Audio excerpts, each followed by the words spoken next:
Olá, pessoal, sejam muito bem-vindos. Hoje eu tenho a honra de receber aqui um aluno, mas não é qualquer aluno, é um aluno brilhante que vem conversar com vocês. Vocês vão aprender muito com ele, tem uma trajetória incrível no concurso do Tribunal de São Paulo. Diego, seja muito bem-vindo aí com a turma que estava ansiosa para ouvir as suas dicas, né? Eu costumo dizer que é legal ouvir professor, mas eu acho que é muito mais legal ouvir quem já passou por isso e, aliás, quem acabou de passar por isso. Diego, se apresenta para a turma, coloca suas credenciais aí que tem muita gente ansiosa por te ouvir. Olá pessoal, como vão os colegas do Projeto Escrevente? Eu sou Diego Galhardo.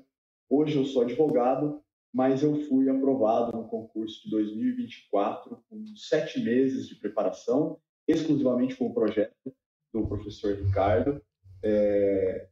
E eu agradeço pelas belas palavras ditas pelo professor, mas não tenho grandes credenciais. Foi minha primeira tentativa com o concurso e, por sorte e um pouco da minha preparação, eu consegui a aprovação. E tá certo dizer, Diego, me perdoe, mas pelas minhas contas, com a sua nota, né, foi 90 pontos, você foi a segunda maior nota do interior, eu posso dizer isso, né? Foi a segunda maior nota do interior. Eu vi algumas pessoas tiveram a nota 91, né? Na minha região, duas pessoas, e salvo engano, apenas em mais outras duas regiões, uma em cada, conseguiram a nota de 91 pontos. Isso, e na capital também teve algumas 91. Legal. Olha, uma pessoa que faz 90 pontos, pessoal, acho que chegue aonde quiser, qualquer concurso que quiser, tem uma dedicação fora de série, então tem virtudes pessoais aqui do Diego que eu queria que ele dividisse conosco. Então, Diego, vamos lá, direto ao ponto, eu reuni 10 perguntas da turma aqui para você, bem objetivas, e fique à vontade para discorrer. Não sou eu quem falo hoje, é você, meu amigo, você, o professor da rodada. A primeira pergunta, ó, eu não acertei, não combinei resposta, né, Diego? Você responda como você se sentir confortável, é você que manda. Primeira pergunta, preferência por apostila, videoaula ou ambas? Como que você estudou? Eu tenho preferência por apostila. Claro que durante a minha preparação eu utilizei as duas formas de estudo, até porque isso estava à disposição e eu não posso desprezar. Mas se eu tivesse que escolher só uma, eu escolheria a apostila. Muito pelo fato de que com a apostila eu consigo imprimir o meu ritmo. Eu não dependo do ritmo de quem está ministrando a aula. Isso, para mim, acaba sendo importante, tanto para ir de vez em quando um pouco mais rápido, de vez em quando um pouco mais devagar, né? Tentando ali reter um pouco mais aquela informação que vai ser importante no momento de resolução da prova. Mas eu utilizei as duas formas, mas prefiro a apostila e isso para a minha vida toda. Fazer uma subpergunta dentro dessa, né? Em todas as matérias, ou teve alguma, como matemática, raciocínio lógico, que talvez a videoaula te ajudou um pouquinho mais? Teve. Eu usei as videoaulas principalmente na disciplina em direito, né, de processo penal, porque eu tenho essa defasagem desde da época da graduação, eu sou formado em direito, e isso foi uma dificuldade que eu tive durante a faculdade, né, em processo penal. E em raciocínio lógico, a videoaula quase que bastava para aprender a conseguir a resolução das questões. Legal, meu amigo. Segunda pergunta, vamos lá. Que momento, porque assim, um traço que eu percebo entre os aprovados, conversando, e eu gosto muito de conversar, porque faz tempo até que a gente desenvolve alguns raciocínios. O Diego ajudou a gente a fazer um simulado no projeto, então, assim, é mão de aprovado para futuros aprovados, né? Que momento, Diego, que você começou a fazer questões e como que você distribuía as questões durante o seu estudo, diariamente, uma vez por semana, ao final? Como que você fez? Eu resolvi questões desde o primeiro dia da minha preparação. E como eu fazia essa distribuição? No próprio projeto, ao final de cada aula, tem aquelas questões de aula. Então, assim que eu lia a apostila, estudava o que eu tinha para estudar e de vez em quando via a videoaula, eu já resolvia aquelas questões de aula. Então, diariamente eu fazia questões. Depois da minha primeira volta no edital, aí eu comecei a utilizar o banco de questões do curso, né, do projeto, e resolver essas questões do banco como forma de revisão ativa. Mas, então, o que eu fazia na segunda volta? Eu primeiro fazia as questões e depois eu ia reler a apostila e, eventualmente, assistir a videoaula. Então, Legal. eu fazia dessa forma. Perfeito. E aí a gente sabe que tem questão na apostila, tem a questão do banco de questões, e tem uma ferramenta que quando eu estudava, principalmente para os concursos de carreiras jurídicas, delegado, promotor, para mim era muito sensível, porque a gente queria saber como a gente estava indo, né? Você pegava a concorrência, tinha cara lá que estava estudando há meses e tinha cara que estava estudando há anos. E será que eu conseguiria chegar naquele patamar? Que momento, né? Nós tivemos 3 simulados inéditos no curso. Que momento que você colocou os simulados no seu treinamento e que dia da semana você o fez? Na época que eu estava fazendo a minha preparação, quando foi disponibilizado o primeiro simulado, eu já tinha dado a primeira volta no edital. Então, eu já fiz assim que ele foi disponibilizado. Salvo engano, ele foi disponibilizado num sábado ou numa sexta-feira, mas eu respondi no domingo mesmo. Eu sei que o ideal é, né, tentar simular a prova fazendo no domingo à tarde. O domingo à tarde, para mim, é pior do que o domingo de manhã para fazer esse tipo de coisa. Então, eu fazia no domingo de manhã. Acaba que, para mim, isso não tinha tanta diferença, porque, particularmente, eu ia fazer as provas sem comer muito, meio leve. Então, era uma forma de simular até bastante fiel ao que eu precisava ali. E agora, qual que foi a matéria que você mais gostou, o bloco que você mais teve facilidade? Falou assim, eu nasci para isso, essa aqui eu tenho que gabaritar, senão o prejuízo é muito grande. Eu precisava garantir processo civil, porque eu sempre tive facilidade com isso, desde a época da faculdade, eu trabalho com isso há muito tempo, fiz estágio em área que envolvia muito processo civil. Hoje, no meu escritório, eu trabalho muito com processo civil. E o bloco 1 de português, eu tinha uma meta de fazer pelo menos 22, acabei fazendo, acertando 22 questões, mas eu tinha uma bagagem grande disso desde a época da escola, então eu precisava garantir meus pontos para lá no bloco 3, principalmente em informática, eu sabia que eu tinha um pouco mais de dificuldade, eu podia perder alguns pontos. Legal. Sexta pergunta, vai ser polêmica, hein? Você tinha um dia de descanso ou você era 7 por 7? Não, tinha. Durante a minha preparação para o concurso, eu só estudava de segunda a sexta. De vez em quando, no domingo, eu resolvia questões, mas, de maneira geral, estudava só de segunda a sexta. Legal. Eu não vou fazer juízo de valor, nem vou dizer nada, eu quero só ouvir, né, pra gente aprender com quem deu certo aí. A sétima pergunta, né, eu fiz um roteirinho aqui para não me perder. Tô me lembrando das épocas de CNN. Você estudava só para escrevente ou tinha mais algum edital que você falava, esse aqui eu também vou conciliar junto? Não, eu estudava só para escrevente. Eu, na verdade, nunca estudei para outro concurso. No início do ano de 2024, eu decidi que precisava estudar para um concurso, escolhi escrevente principalmente porque ele é regionalizado, né? A forma de nomeação é regionalizada. Eu não tinha interesse em sair da região onde eu moro. A minha noiva também tinha sido aprovada no concurso aqui na região, então eu queria ficar por aqui. E como o último concurso tinha sido em 2021, eu sabia que ele estava próximo, mas ainda tinha um tempo para eu conseguir me preparar.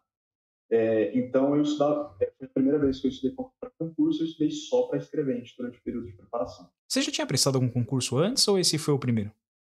Não, eu até tinha feito prova antes, um concurso municipal, eu fiz aquela prova do TRF3, mas eu nunca tinha estudado para concurso. Então eu fiz essas provas porque saiu notícia, vou fazer até o curso do TRF, eu fiz porque minha noiva ia fazer, fui um pouco para apoiar. Então, assim, mas eu nunca tinha feito com preparação. E aí as 3 perguntas finais, que eu acho que é aquela que permite você discorrer melhor, né? Assim, de mais tempo, né? A oitava pergunta: o que você fez ou deixou de fazer que hoje você voltaria no tempo e falaria, não, isso aqui eu teria feito? Se bem que é chato a pergunta, né? Porque o cara fez 90 pontos. Aí você fala, o que você fez ou deixou de fazer? É sobre-humano, né? Mas o que você fez? Fala assim, isso aqui talvez eu teria descansado mais, ou deixou de fazer, teria, sei lá. Responda à vontade aí, Diego. É difícil a gente falar isso com base na experiência futura, né? A gente já tem a informação futura de que eu fui aprovado numa boa colocação, mas acho que sempre tem ponto para melhorar.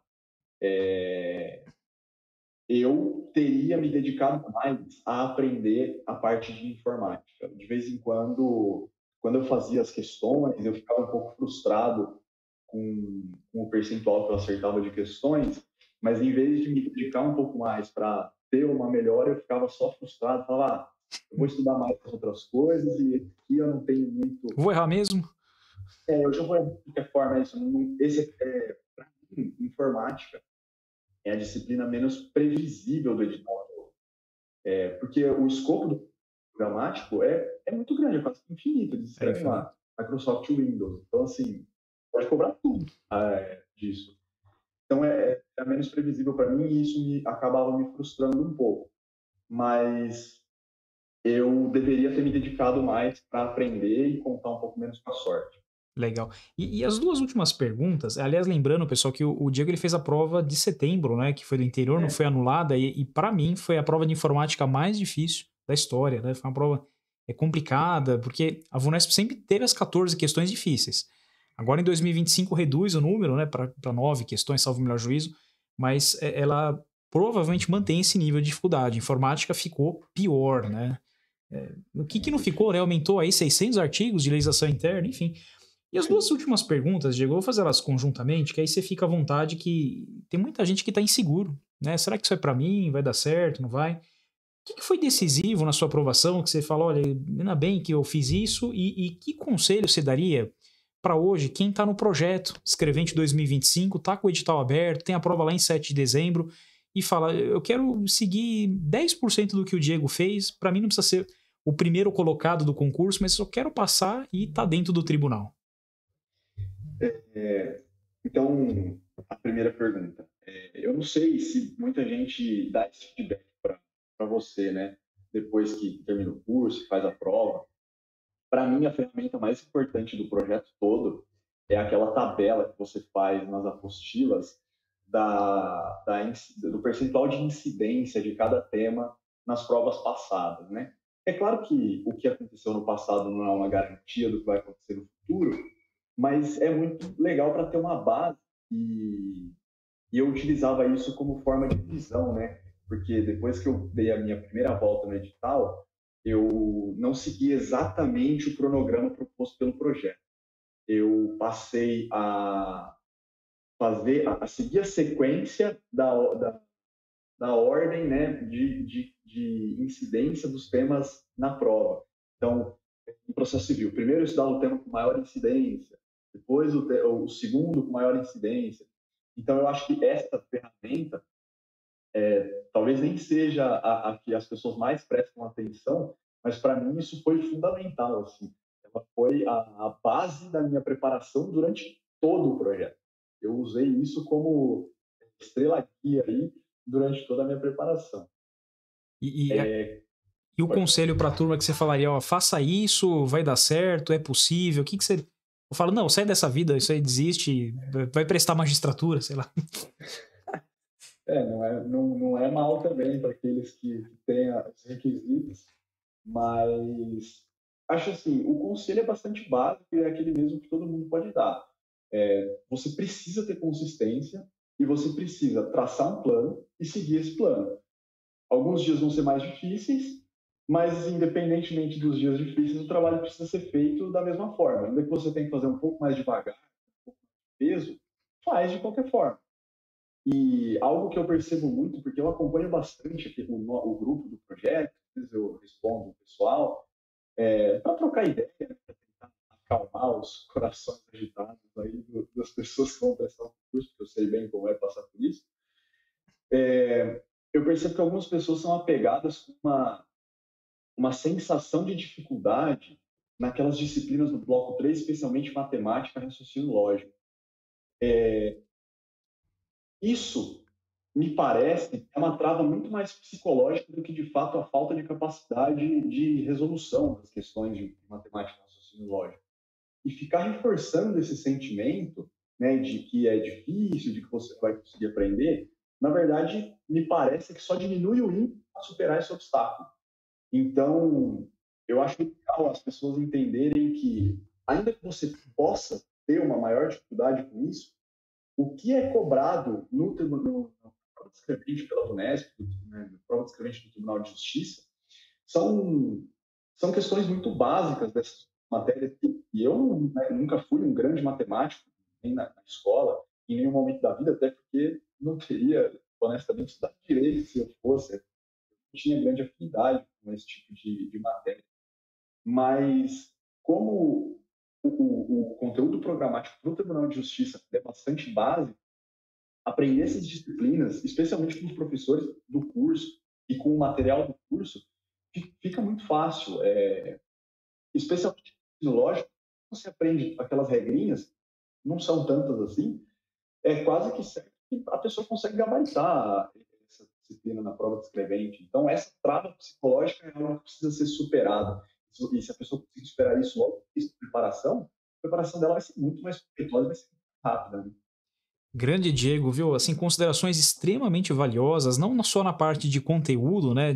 Dessas opções que todo mundo tem, fica no poder de escolha, né? Será que eu vou para videoaula, apostila, questão, simulado?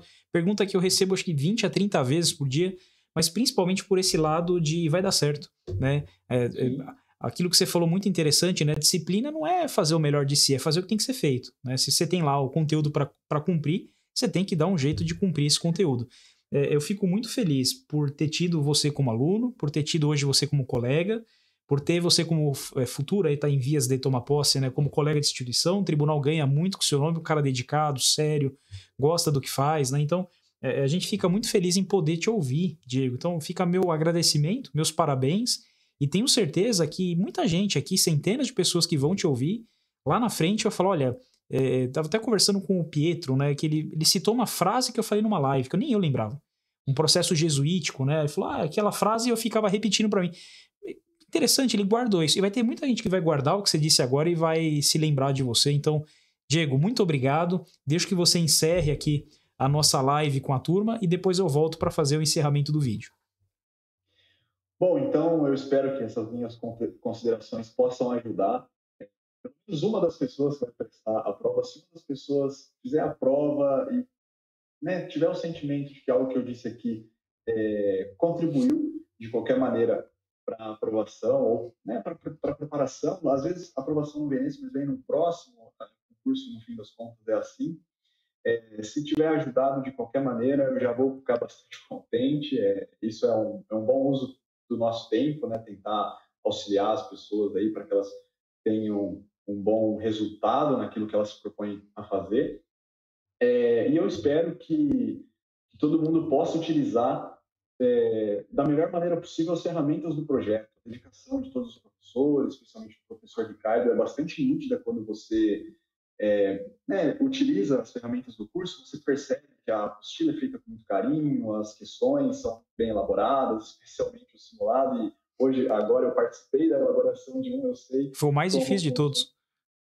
Olha, eu imagino que sim, eu me dediquei para que ele fosse um pouco mais difícil, para que as pessoas chegassem na hora da prova e falassem, nossa, como tá fácil isso daqui. E também fazer um agradecimento, né, a todo mundo que participa do projeto. Eu já falei pessoalmente com você a respeito disso. Com certeza foi fundamental para a minha aprovação. Não tem nada, eu não tiraria nada, nem colocaria nada no projeto. Para mim foi perfeito, ele era exatamente o que eu precisava. Imagino que seja exatamente o que outros candidatos também precisam. E se vocês quiserem conversar comigo, tirar dúvidas a respeito da preparação, eu estou sempre lá no grupo e podem vir falar comigo pessoalmente pelo Telegram, Instagram, onde quiser. Diego, muito obrigado. Eu vou encerrar aqui com a turma, né? E deixar uma mensagem para vocês, pessoal. Assim como o Diego acabou de colocar, eu quero só que você saiba que é possível, né? Que dá para chegar lá, dá para você alcançar seu objetivo. Você tem uma prova em 7 de dezembro. Nunca tivemos tantas semanas entre o edital e a prova. Na época do Diego aqui, ele teve 15, 16 semanas. Hoje você tem 18 semanas. São mais de 125 dias, um terço de ano. Por mais que você não tenha a base, você consegue, pessoal, se você se dedicar. Eu digo que a aprovação é informação de qualidade, organização, mas você precisa ter dedicação. Tendo dedicação, pessoal, eu vou deixar abaixo o link, né, do grupo de estudos, da qual o Diego também se encontra, um grupo aberto de estudos. Tem aluno, não tem aluno, tem professor, tem gente fazendo pirataria no grupo. Hoje eu peguei lá um cara lá fazendo pirataria. Meu Deus do céu, né? Poxa vida. Tem lá o outro xingando o professor. Assim, tem de tudo. Mas é um grupo unido, coeso, que respira a TJ. Já são quase 10 mil pessoas nesse grupo. Se você quiser entrar, vai ser um prazer. Eu encerro aqui agradecendo mais uma vez o Diego e a todos que nos assistiram. Acompanhe aí as próximas lives nossas. Tamo junto? Forte abraço, pessoal. Sucesso, 7 de dezembro.